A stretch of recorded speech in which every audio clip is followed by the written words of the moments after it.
Selamat pagi, salam dahsyat, luar biasa.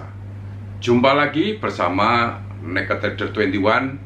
Saya Joko Cahyoadi. Pagi kali ini sahabat, saya ingin sharing sebuah topik mengenai market maker broker ya. Ini sebenarnya sudah pernah saya ulas, tapi masih banyak belum paham. Namun demikian, sebelum saya mengulas lebih detail sahabat trader, tentu selalu izinkan saya untuk memberi hormat, memberi salam juga kepada sahabat-sahabat trader, juga sahabat YouTuber di seluruh Nusantara. Mudah-mudahan pada kesempatan pagi kali ini Anda semua dalam kondisi berbahagia dan luar biasa.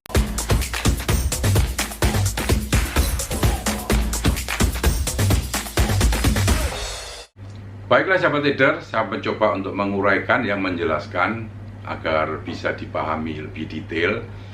Saya akan mencoba untuk merunut dari sejarahnya dulu ya, biar Anda nanti paham secara keseluruhan.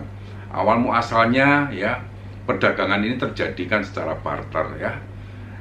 Misalkan gula ditukar kopi atau kopi ditukar misalkan komoditas yang lain. Ini sebenarnya terjadi seperti itu.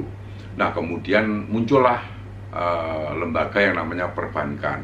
Ini yang mengadakan transaksi per wilayah, bahkan pada suatu saat akan berkembang perdagangan antar negara.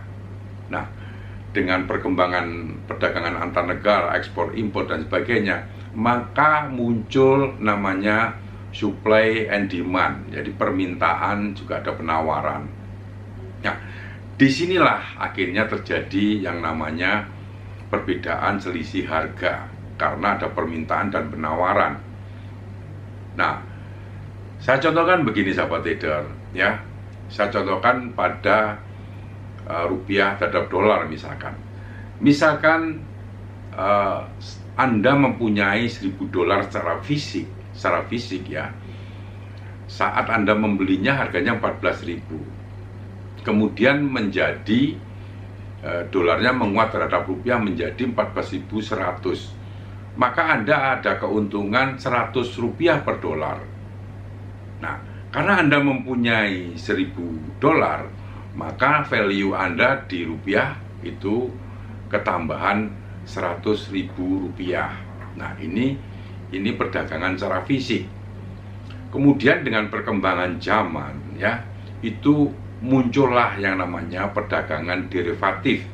Kalau Anda kenal sekarang ini perdagangan forex.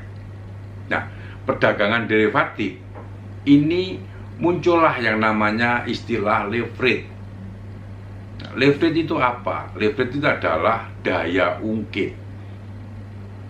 Kalau dari contoh yang tadi ya, 1.000 dolar ini Anda punya secara fisik dan Anda ada keuntungan 100 rupiah per 100.000 per kenaikan 100 rupiah. Nah, di perdagangan derivatif ini menggunakan yang namanya leverage atau daya ungkit. Saya contohkan kalau Anda mempunyai 1.000 dolar ya, dengan menggunakan leverage ya, yang mana leverage ini biasanya kontraknya per 100.000 dolar. Artinya kalau Anda membeli satu lot di perdagangan derivatif ya, misalkan saya contohkan kalau rupiah dengan kenaikan 100 rupiah, karena kontrak di derivatif ini 100.000 dolar, maka perhitungan keuntungan dari kenaikan selisih dolar terhadap rupiah itu bukan dihitung dari 1.000, tetapi dihitung dari 100.000 dolar. Maka kalau disimpulkan dengan kenaikan 100 rupiah, maka Anda akan mempunyai keuntungan sebesar 1 juta. Nah, inilah sebenarnya mekanisme perdagangan derivatif. Nah, sahabat trader, kemudian saya akan mencoba untuk menjelaskan mengenai market maker atau Anda sebut mungkin bandar. Nah, saya akan mencoba mengulasnya ini, tetapi tidak dari sudut pandang agama. Artinya nanti bisa Anda menilai sendiri apakah ini cocok buat Anda atau tidak cocok buat Anda ya. di dalam perdagangan derivatif itu ada namanya trader, ada namanya broker, ada namanya liquidity provider, atau di Indonesia namanya bursa berjangka dan sebagainya, atau juga bank nantinya. Nah, sebenarnya pada dasarnya semua dari mulai trader, broker atau pialang atau liquidity provider ini adalah basicnya adalah market maker. Artinya juga sama-sama bandar. Ya, saya ulangi lagi bahwa artinya basicnya mereka adalah market maker. Nah, bagaimana perdagangan ini bisa terjadi? Tentunya ada namanya, seperti yang fisik tadi, ada namanya supply, ada namanya demand. Nah, di dalam perdagangan derivatif, broker posisinya adalah penengah dari trader yang melakukan transaksi beli maupun jual melalui pialang. Nah, pialang akan meneruskan atau tidak meneruskan ke liquidity provider atau market yang lebih besar lagi. Apakah itu boleh? Ya, itu sah-sah saja. Karena basicnya begini, sahabat trader. Trader tentunya di dalam perusahaan pialang ini yang melakukan trading atau transaksi itu bukan 1-2 orang. Artinya banyak orang, mungkin ribuan, ratusan ribu orang yang berkumpul di pialang ini. Ini melakukan transaksi. Misalkan dari Anda melakukan beli, tentunya ada teman Anda juga atau trader lain itu melakukan jual. Nah, bagaimana sekarang perusahaan broker ini mengelola transaksi ini? Suatu contoh, kalau ada yang beli, ada yang jual, tentunya itu sudah match, ya, sudah match. Artinya tanpa harus dilempar atau tanpa harus dilempar yang lebih tinggi, market maker yang lebih tinggi, tentunya tidak ada masalah karena udah match. Nah, tentunya broker atau pialang atau yang lebih atas lagi itu memiliki yang namanya manajemen risiko. Tentunya di dalam sebuah perusahaan pialang itu juga harus mengatur namanya risk and reward atau money management. Ini tentunya seperti itu. Nah, pertanyaan akan muncul. Berarti Pak, siapa yang membayar ya? Siapa yang membayar broker yang profit? Apakah dari broker yang loss? Bisa jadi ya. Bisa jadi ya. Karena apa? Di situ ada transaksi yang sifatnya apa ya? Kalau bilang seperti tadi contoh bahwa ada beli ada jual. Nah, karena match ya sudah lempar, mereka hanya mendapatkan, katakanlah kalau beli dan jual, kalau udah match mereka hanya menikmati yang namanya spread, ada namanya commission, ada namanya interest.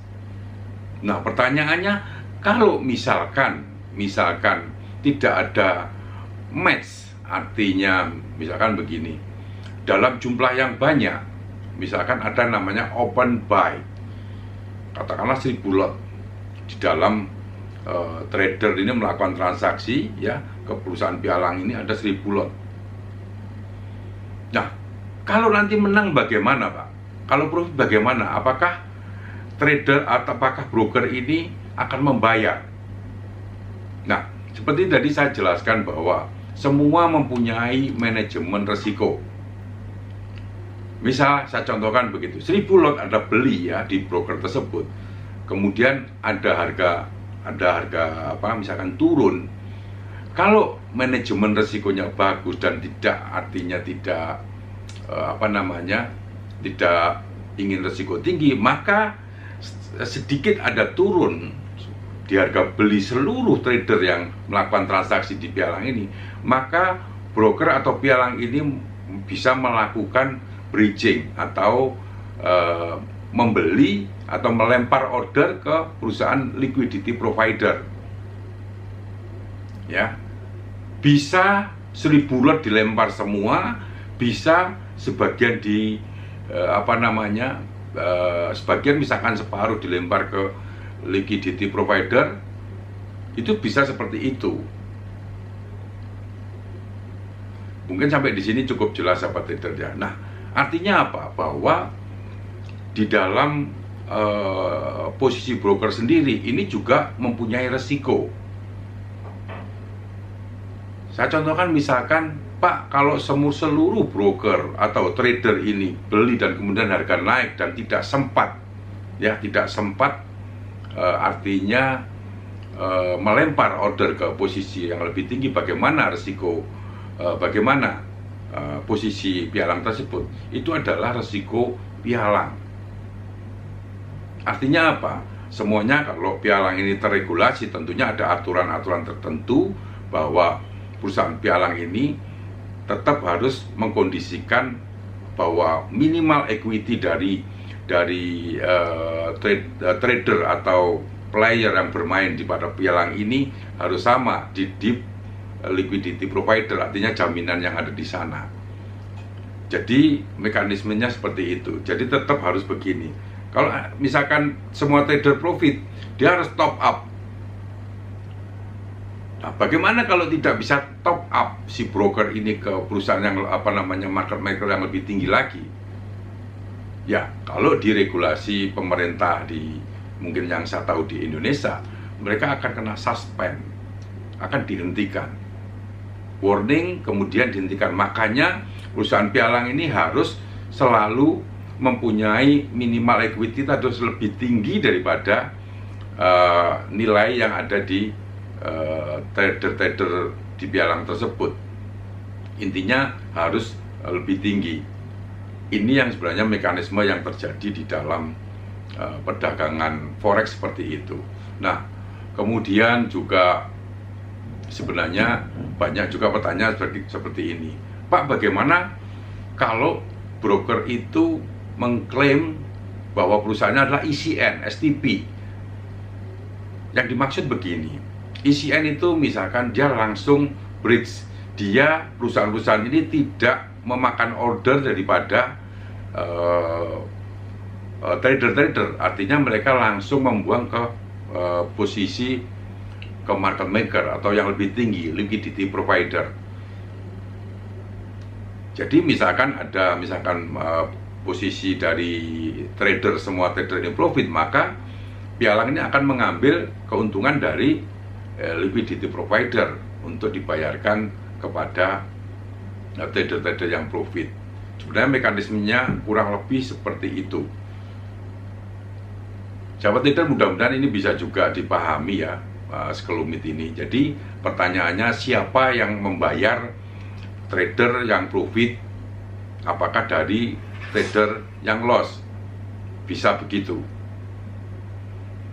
Karena ini adalah manajemen risiko yang dilakukan oleh broker. Kenapa saya bisa bilang bisa begitu? Karena ada beberapa broker itu yang ECN atau STP itu adalah melempar order ke perusahaan yang lebih besar. Karena dia hanya mendapatkan spread, commission, interest, maka keuntungan trader yang ada di pialang tersebut akan diambilkan dari market maker yang lebih tinggi atau liquidity provider. Mudah-mudahan penjelasan saya yang singkat ini bisa dimengerti sahabat trader ya.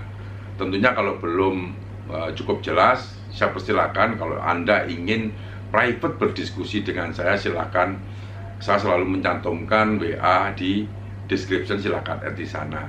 Dan bagi teman-teman juga yang selalu menginginkan saya juga live trade, silakan juga add di sana, kita diskusi di sana. Terima kasih, dan bagi sahabat yang belum subscribe, tentunya saya selalu nyarankan untuk subscribe agar Anda mendapatkan info-info yang update dari Naked Trader 21. Tentunya bila mana Anda menyukai topik-topik seputar dunia investasi, perdagangan valuta asing, dan bisnis. Terima kasih, selamat pagi, salam dahsyat luar biasa.